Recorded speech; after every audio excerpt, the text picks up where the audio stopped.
Oke, selamat sore semuanya. Setelah kita kuis tentang current tax liability, sekarang kita lanjutkan ya materi yang lanjutan dari minggu lalu. Sekarang kita masuk ke deferred tax atau yang dibilang sebagai pajak tangguhan ya. Pajak tangguhan ya. Jadi dalam pajak tangguhan itu ada dua nanti ya. Ada yang namanya deferred tax asset ya atau DTA, atau di sini namanya aset pajak tangguhan, gitu ya, namanya deferred tax asset atau aset pajak tangguhan. Jadi di sini ya yang kedua namanya deferred tax liabilities ya atau DTL ya atau liabilitas pajak tangguhan. Oke, jadi DTA dan DTL itu terkait dengan ya masa depan. Ya, dia terkait dengan masa depan.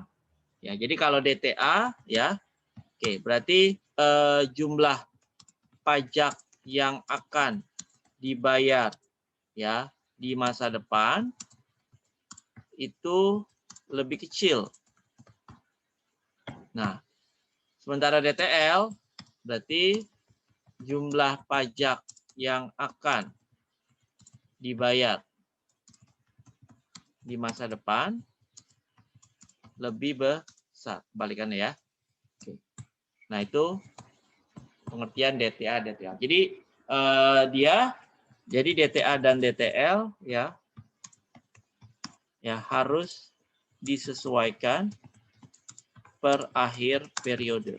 Jadi dia adalah perkiraan. Jadi perkiraan perkiraan neraca ya. DTA dan DTL adalah perkiraan neraca atau akun neraca.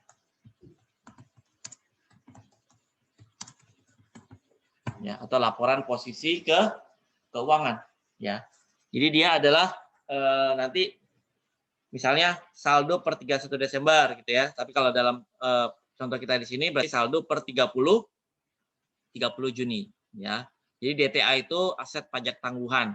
Jadi jumlah pajak yang akan dibayar di masa depan lebih kecil. Sementara DTL jumlah pajak yang akan dibayarkan di masa depan lebih besar ya. Coba kita lihat contohnya. Di sini sama ya. Berarti kita lihat di sisi laporan keuangan sekarang ya. Di sini. Nah, sini ada kas AR. Nah, coba kalian perhatikan AR akhir. Kita kan sekarang di tanggal 30 Juni 2010 ya. Jadi di sini akhir periode di sini 30 Juni ya. 2010. Jadi per 30 Juni 2010 kita lihat ya. Tadi berarti kita tidak bisa lepas dari yang namanya temporary difference atau beda waktu. Ya, jadi deferred tax itu ya terkait dengan masa depan. Jadi DTA DTL itu terkait dengan beda sementara. DTA dan DTL ya terkait dengan beda sementara. Ya. Jadi cuman masalah waktu atau beda waktu gitu ya. Oke. Oke. Dia terkait dengan beda waktu atau beda sementara ya. Oke. Kita lihat di sini per 30 Juni 2010 ya. Kita lihat tadi yang beda waktu tadi apa? AFDA ya atau AR ya. AR kita kan dikurangi dengan allowance, betul nggak? Ya, ini adalah cadangan piutang tak tertagih. Ya, jadi akuntansi itu udah mencadangkan berapa kira-kira ya atau mengestimasikan berapa dari 295 itu yang tidak tertagih. Ternyata dia cadangan 16.000. Berarti di sini kita lihat ya, menurut accounting ini menurut tax. Ya. AR kita menurut accounting itu berapa di sini? 295. Dikurangi dengan allowance for doubtful account, ya, cadangan piutang tak tertagih. Cadangan piutang tak tertagihnya berapa di sini? 16.000. Oke, gitu ya. Berarti netnya secara accounting piutang kita itu 295 kurang 16.000 atau 279. Nah, menurut pajak itu kan tidak mengakui cadangan kan? Tidak mengakui provisi atau allowance, ya. Pajak itu mengakui nanti kalau udah ada real kejadian piutang tak tertagih, barulah itu jadi expense nanti. Baru itu nanti diakuin. Sementara kalau baru cadangan, dia tidak mengakuin. Nah, maka menurut teks seharusnya dia tetap 279. Gitu. Selisihnya berapa? Ya. Selisihnya berarti kan 279. Menurut teks ini tetap 295, ya. Di sini dia nggak mengakui cadangan. Ya. Nah, sehingga menurut teks itu tetap 295. Ya. Karena dia cadangan tidak mengakui, karena cadangan itu menurut accounting kan udah jadi beban gitu ya. Sementara menurut pajak itu tidak diakui kan, makanya kita reconcile kan, ya, yang biaya bad debt-nya itu, ya, yang bad debt itu kan kita rekonsiliasi, ya. Nah di sini berarti menurut pajak itu tetap 295, berarti selisihnya berapa, ya? 295 dikurangi 279, ya, atau 16.000. Nah ini nanti menimbulkan DTA atau DTL nanti gitu ya, kita lihat. Nah, coba perhatikan logikanya seperti ini. Ya kan ada selisih 16.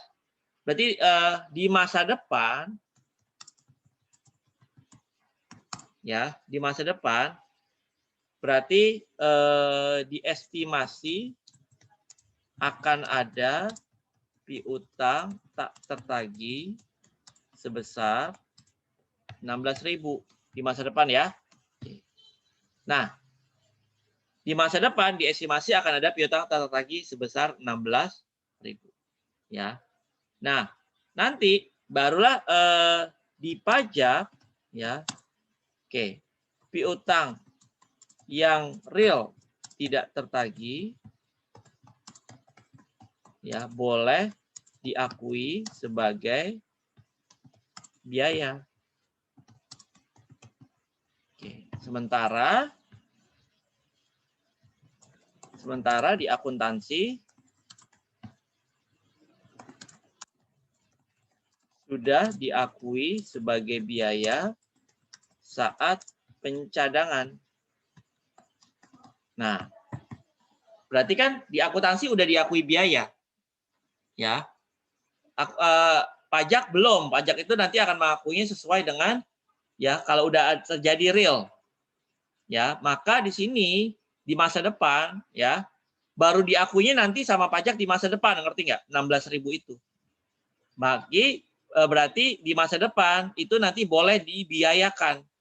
Nah, kalau boleh dibiayakan, berarti artinya apa? Ya, berarti nanti laba kita harusnya lebih kecil menurut pajak. Nah, kalau laba itu lebih kecil, maka potensi kita bayar pajak lebih rendah. Ya, karena kan bisa dibiayakan oleh pajak. Di masa depan, ya, diestimasi akan ada piutang tak tertagih sebesar 16. Ya. Di pajak, ya, piutang yang real tidak tertagih boleh diakui sebagai biaya. Berarti boleh diakui sebagai biaya itu nanti di masa depan kalau memang ada real nggak tertagih. Berarti nanti sama pajak boleh dibiayakan. Berarti kalau boleh dibiayakan jadi biaya, maka laba kita jadi semakin kecil. Berarti kalau semakin kecil, kita bayar pajaknya lebih rendah. Nah, berarti ada potensi nanti bayar pajak kita lebih rendah, maka dia masuk ke DTA, ya. Maka dia masuknya ke DTA ini. Ya, gitu. Paham ya maksudnya ya? Jadi nanti masuk ke DTA 16.000. Nanti tinggal kita kalikan dengan rate atau persentasenya. Nah, ini masuk ke sini dulu. Paham nggak maksudnya? Ada komen dulu? Logikanya harus kuat nih, ya, harus dalam. Ininya. Cara apa menginterpretasikannya itu harus pakai logika dan memang paham gitu ya.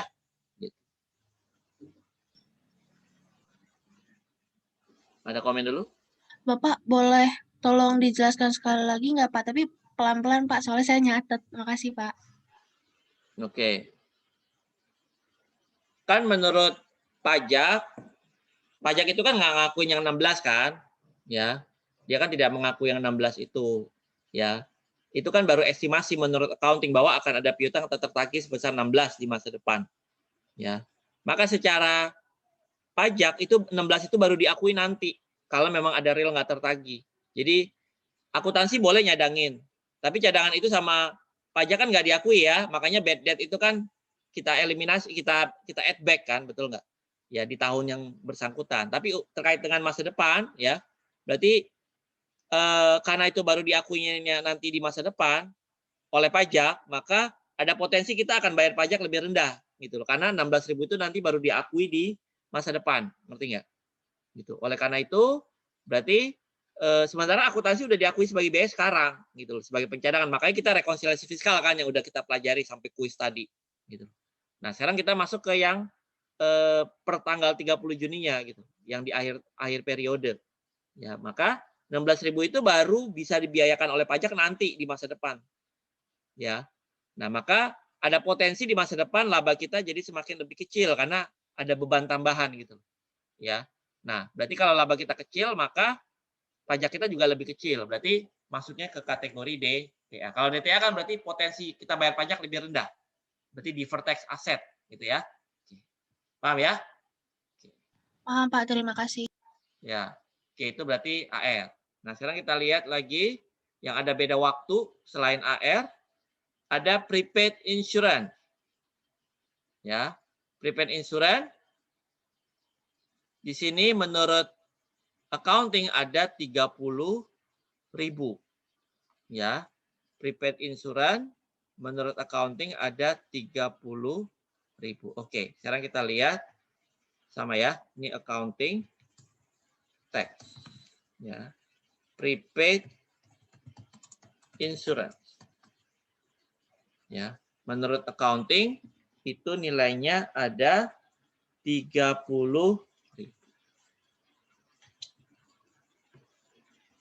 Oke, menurut pajak berapa? Nah, coba kalian harus tahu aturan menurut pajak itu seperti apa kalau untuk prepaid, ya. Jadi kalau untuk prepaid, kalau prepaid itu kan berarti nanti beban asuransi dibayar di muka, betul nggak?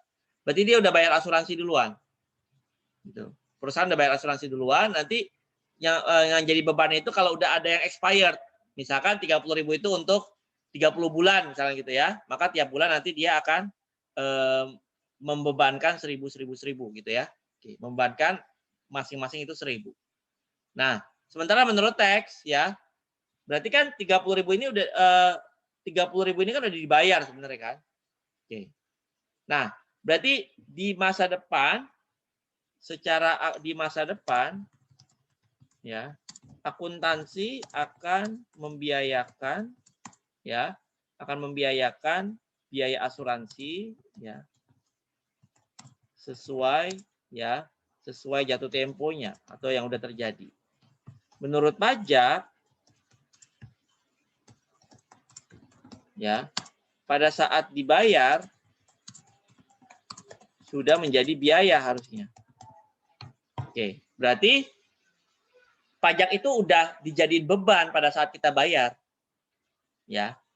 Nah, secara menurut accounting baru dibiayakan nanti tahun-tahun depan ya, sesuai dengan jatuh temponya.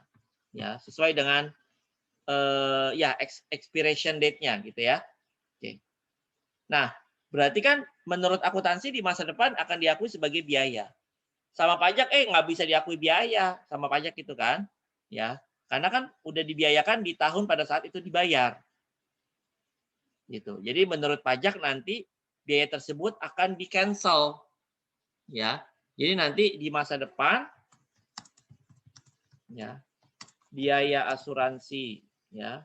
Biaya asuransi ya yang secara accounting, biaya asuransi secara akuntansi akan di-cancel oleh pajak. Nggak boleh dibiayakan lagi gitu. Ya, karena pajak udah membiayakan pada saat itu dibayar. Ya, maka di cancel, maka biaya kita tahun depan itu akan di cancel. Nah, kalau di cancel kan berarti biaya kita di cancel. Berarti kan kalau biaya di cancel, laba kita jadi semakin lebih tinggi. Berarti kalau laba semakin lebih tinggi, maka pajak yang dibayar pun jadi semakin lebih tinggi. Maka dia akan muncul ke DTL kalau gitu kan, ya. Gitu. Jadi dia nanti larinya ke deferred tax liabilities. Ya. Nah, berarti di sini pajak menganggap ini 0. Nggak ada prepaid gitu ya. Nah, selisihnya berarti kan 30.000 kurang. Berarti nanti potensinya kita akan bayar pajak lebih tinggi. Ya, maka dia masuk ke DTL. Ya, karena apa? Karena tadi ya, sama kita udah membiayakan secara accounting sama pajak nggak boleh jadi biaya. Gitu. Karena udah jadi biaya pada saat udah dibayar. Ya, maka laba kita kalau di cancel gitu ya, biaya ini di cancel, maka laba kita akan jadi lebih tinggi, kan di add back, ya enggak? Nah, berarti kalau laba kita lebih tinggi, maka pajak yang kita bayar lebih tinggi juga. Oke, maka dia larinya ke DTL. Ada komen?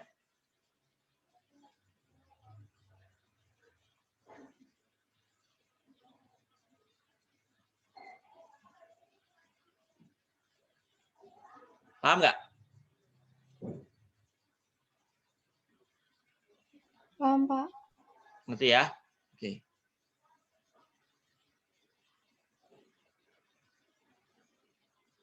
Lanjut ya.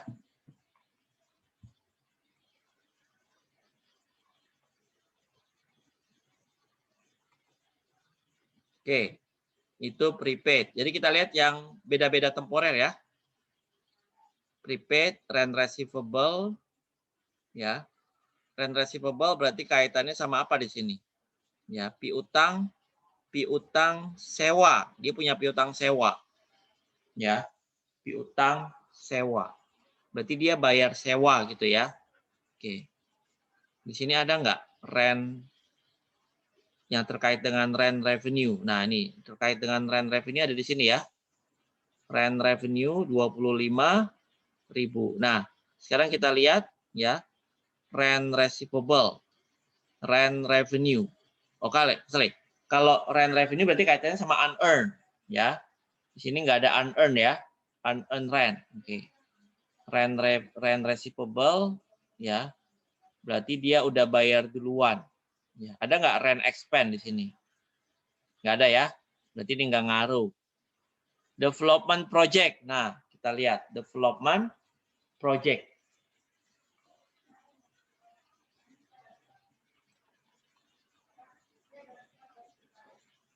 Development project. Oke. Nah, development project. Menurut accounting, development project-nya itu adalah 120 kurang 30. Ya. 120.000 kurangi accumulated amortization. Minus 30.000 gitu ya. Oke. Accumulated amortization 30.000. Betul ya? Nah, di sini ini kan menurut accounting. Nah, jadi menurut accounting di masa depan ya akan ada amortisasi dari development project.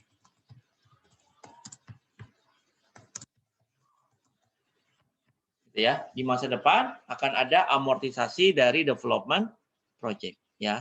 Nah, sama pajak oleh pajak ya, biaya amortisasi di masa depan akan di-cancel sama dia. Karena ya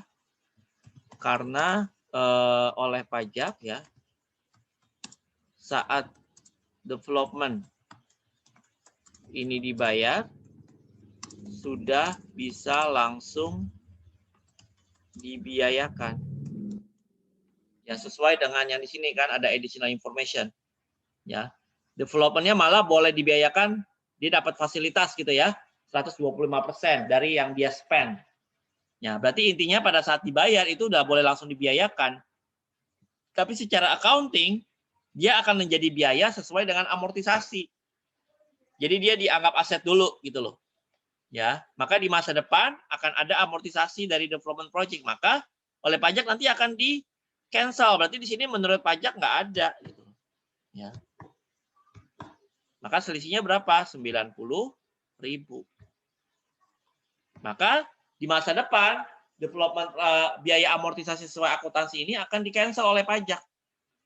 Nggak boleh, udah nggak jadi biaya lagi. Kan udah dijadiin biaya pada saat udah dibayar.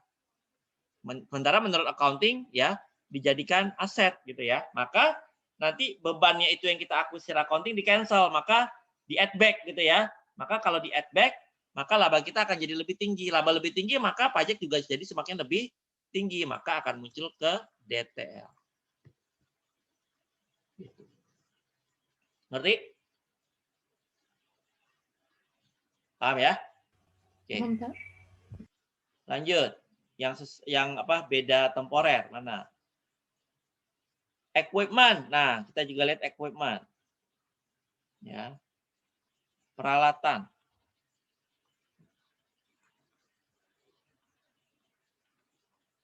Equipment. Equipment menurut accounting sisanya tinggal berapa di sini? 200.000 kurang 90.000. Accumulated depreciation 90.000 gitu ya. Maka netnya, nah, secara pajak kita lihat ya, secara pajak equipment itu dia bilang ya, untuk taxation legislation equipment ya, oh ya di sini ada keterangan ya. Depreciation equipment kan 15% kalau menurut accounting. Sementara menurut pajak harusnya berapa? Ya, menurut pajak di sini kita lihat taxation untuk equipment 20%. Nah, jadi kita lihat dulu yang secara pajak harusnya 20%. Sementara menurut accounting berapa? 15%. Nah, ini kan beda waktu juga kan? Depreciation menurut accounting 15, menurut pajak harusnya 20%. Ya, oke. Jadi kalau menurut accounting itu rate-nya 15%. Ya. Berarti kan kalau gitu depreciation per year-nya ya 200.000 kali 15%. Berarti kalau dia udah 90.000 berarti dia umurnya udah berapa? Ya, berarti kan 90.000. Berarti dia udah disusutkan ya. 90.000 bagi 30, betul nggak? Berarti udah 3 tahun ya. Berarti terpakainya gitu ya. Terpakainya ya udah 3 tahun berarti dia. Oke, secara menurut ini depreciation rate-nya ya. Depreciation rate menurut accounting. Sementara menurut pajak harusnya berapa? 20%. Berarti depreciation per tahunnya harusnya berapa? 200.000 ya kan? 200.000 bagi kali 20%. Ya, udah pakai sama 3 tahun. Maka ya, accumulated depreciation menurut tax harusnya berapa? 40.000 kali 3. Ya enggak? Nah, gitu. Jadi kita bandingkan ya nilai buku menurut accounting dan menurut tax-nya. Ya. Jadi menurut tax itu harusnya akumulatif 220, maka nilai bukunya itu berapa? 80.000 harusnya. Nah, berarti ada selisih kan? Ada selisih. Nah, ini kira-kira DTA atau DTL? Nah, kita lihat di masa depan ya. Berarti di masa depan, berarti kan ini sisa nilai buku kan? Ya. Book value. Ya, berarti di masa depan ya biaya depresiasi total menurut accounting itu adalah 110.000. Kan nanti lama-kelamaan dia akan habis, betul nggak? Ya, at the end juga bakalan habis. Sementara ya di masa depan biaya depresiasi menurut pajak harusnya berapa? 80.000. Nah, sama pajak berarti menurut accounting 110, kegedean. Depresiasi kamu tuh kegedean, harusnya cuma 80. Ya, selisih 30. Maka kan kegedean. Maka kalau kegedean itu kan berarti ya kalau terlalu besar berarti nanti kan di add back 110 kurangi 80 gitu ya. Gitu. Jadi menurut accounting ya, depresiasi kamu terlalu besar. Menurut pajak, sorry. Menurut pajak, menurut accounting, depresiasi menurut accounting itu dari sisi pajak itu terlalu besar. Nah, maka akan direkonsil nanti. Kalau misalkan menurut pajak ya depresiasi accounting terlalu besar ya, maka kan nanti labanya kecil. Maka sama dia dikoreksi. Beban kamu tuh kegedean gitu. Kalau bebannya dikoreksi harusnya lebih kecil, maka nanti labanya juga akan lebih, kalau beban lebih kecil harusnya kan labanya lebih besar gitu ya. Laba lebih besar maka akan menimbulkan DTL. Nah, di sini berarti masuk ke DTL. Ngerti nggak? Karena beban menurut accounting ya. Jadi di masa depan biaya depresiasi menurut accounting terlalu besar.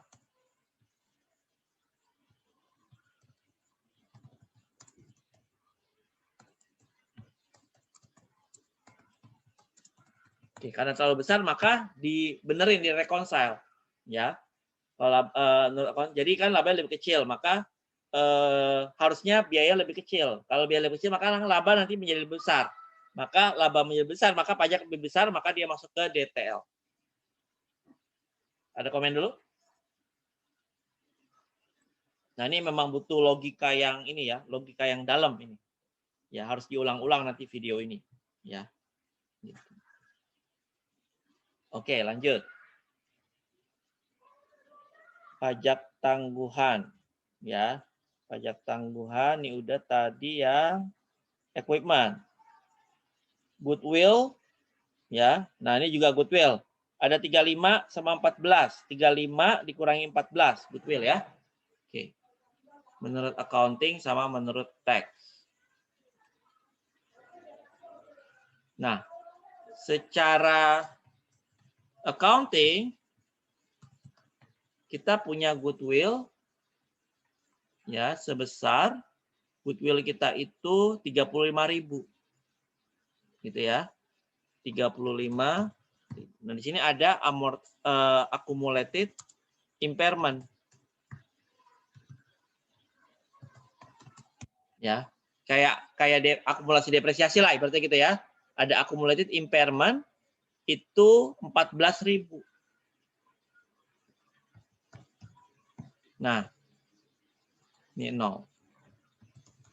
Menurut pajak, ya tidak ada tuh accumulated impairment, tidak ada impairment expense terkait dengan goodwill. Maka di sini menurut pajak 0.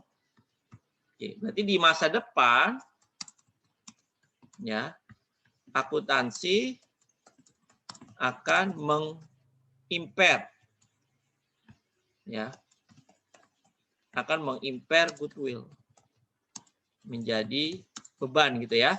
Oke. Sementara menurut pajak tidak ada pengakuan ya goodwill impairment. Sementara menurut accounting ada. Nah, berarti nanti di masa depan ya impairment itu tidak diakui oleh pajak. Berarti kan kita udah ngakuin beban, tapi sama pajak nggak diakui. Oke, berarti harus add back. Add back berarti laba kita akan jadi lebih besar, maka pajak juga semakin besar. Maka tentunya dia masuk ke DTA. Ya. Gitu. Karena beban kita itu nggak diakuin. Nah, beban nggak diakui kan berarti nanti harus di add back. Ya, berarti nanti larinya ke deferred tax asset. Ya. Gitu ya. Oke, lanjut lagi. Goodwill udah. Nah, selanjutnya tadi dari atas kita ulang ya. AFDA udah, inventory enggak, prepaid tadi udah.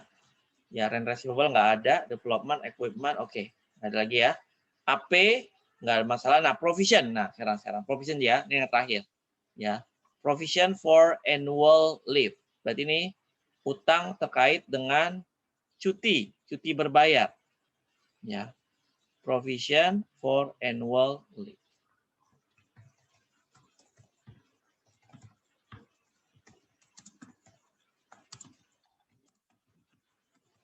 Oke. Provision for annual leave, ya. Menurut accounting, provision for annual leave ini adalah 61.000. Nah, berarti di masa depan ya, perusahaan secara akuntansi ya pada saat cuti dibayar, maka akan mengurangi ya provisinya saja. Sementara menurut pajak akan diakui sebagai expense. Nah, sama akuntansi kan expense-nya udah diakui sekarang. Ya.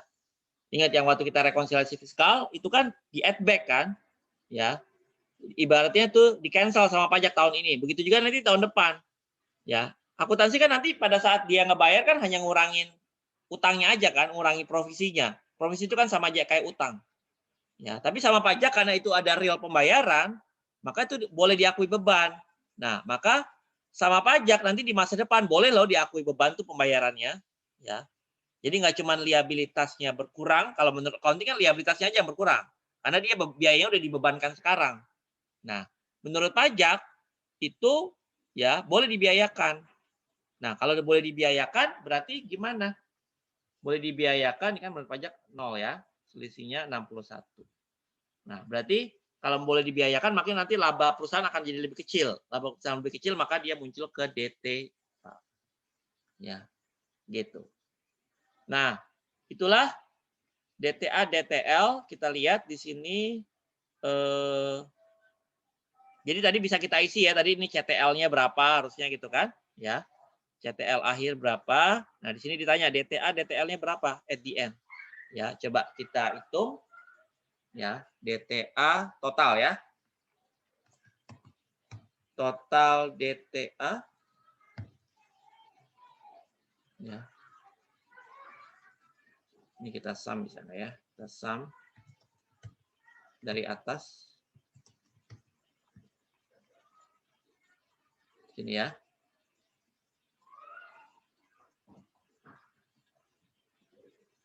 Nggak bisa di sum, sorry, ada ininya. Kita jumlahkan aja.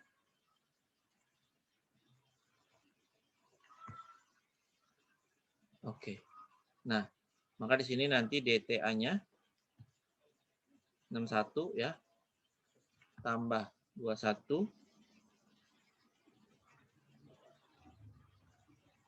tambah 16. Ya kan? Ini saya ulangin ya. Ini biar bisa di copy nanti. Dari sini tadi ya. 16 tambah ini tambah 0 tambah ini tambah 0 tambah 0 tambah 21 tambah 61. Oke. DTL-nya ini. Oke, berarti kita kalikan dengan tarif pajaknya. Tarif pajaknya berapa di sini? 30%. Tax rate. Tax rate ya, 30%.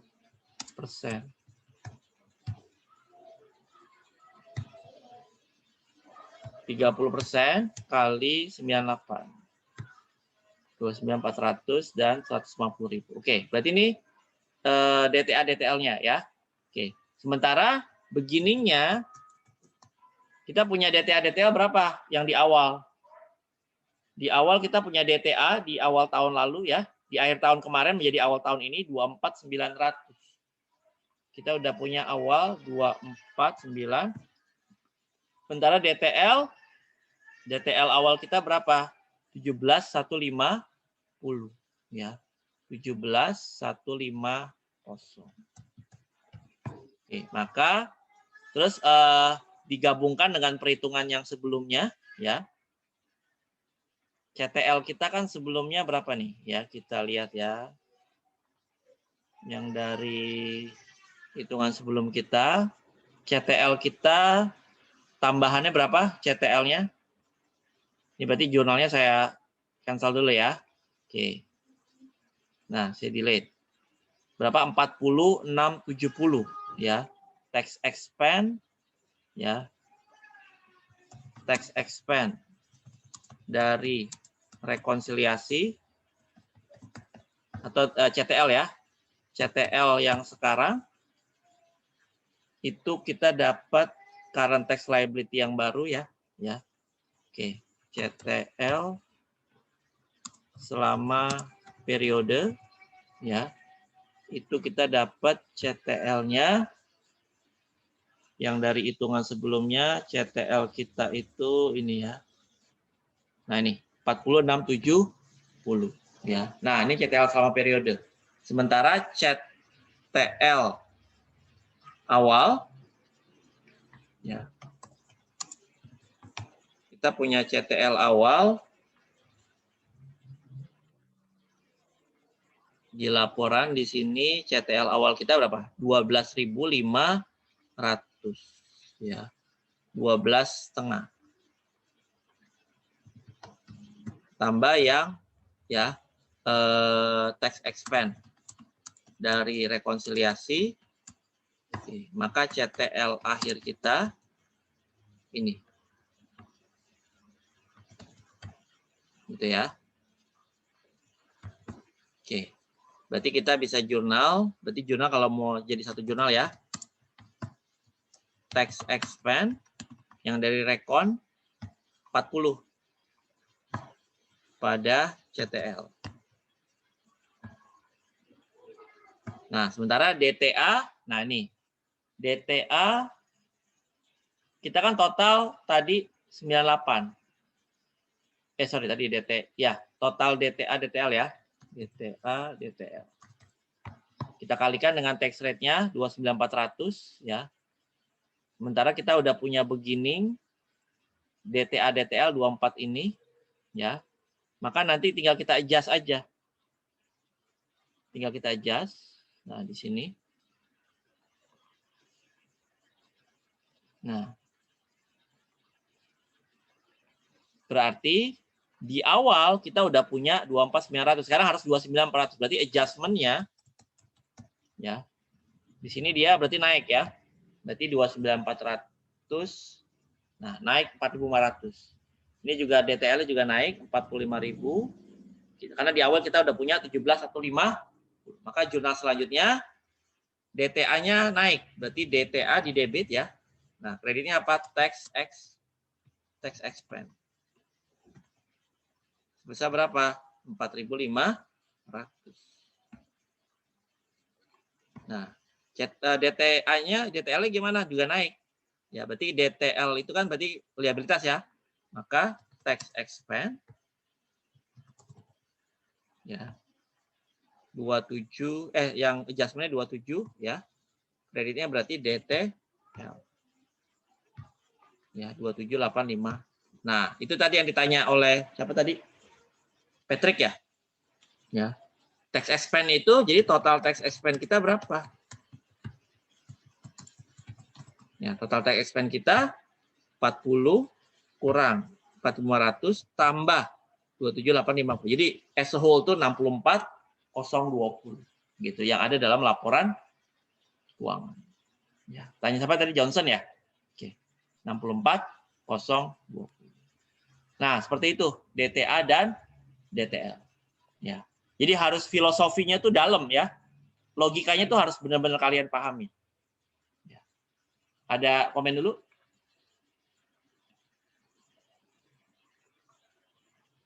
Ada pertanyaan?